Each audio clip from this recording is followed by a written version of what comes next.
নমস্কার বন্ধুরা, আজ বানাবো মাছের ডিমের বড়ার টক। তার জন্য মাছের ডিমগুলোকে ভেজে নিয়েছি, তেঁতুলটাও আমি ভিজোতে দিয়েছি, আর সবজিগুলো এখানে কেটে রেখে দিয়েছি। আর এখানে কড়ার মধ্যে 5 ফোড়ন আর শুকনো লঙ্কা দিয়ে সবজিগুলো একটু ভাজা ভাজা করে নেবো। তো তোমরা অনেক সবজিও দিতে পারো, বেগুন দিতে পারো, কচু দিতে পারো, আলু দিতে পারো, কিন্তু আমার দেরি হয়ে গেছে, তার জন্য আমি আর কোনো সবজি কাটার টাইম পেলাম না। সবজিগুলো একটু ভাজা ভাজা করে নেবো, কোনো মশলা দেবো না। নুন হলুদ দিয়ে ভালো করে ভেজে নিয়ে তেঁতুলের কাঁচটা ওর মধ্যে দিয়ে দেবো। তেঁতুলের কাঁচটা দিয়ে আমি জাস্ট একটু ফুটিয়ে নেবো। ফুটে উঠলে সবজিগুলো যদি সেদ্ধ হয়ে যায়, তারপর আমি মাছের ডিমের বড়াটা ওর মধ্যে দিয়ে দেবো। আর কোনো মশলাই দেবো না এর মধ্যে।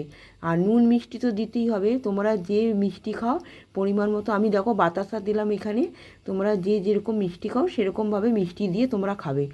আর হয়ে যাওয়ার পর কাঁচা লঙ্কা দিয়ে দিলাম, দিয়ে একটু ভালো করে আরও একটু ফুটিয়ে নিলাম।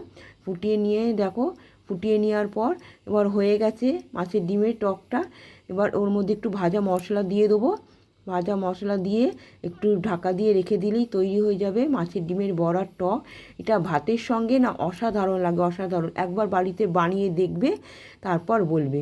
দেখো ওপরে আমি একটু তিল দিয়ে দিয়েছি খেতে সুস্বাদুর জন্য। টাটা।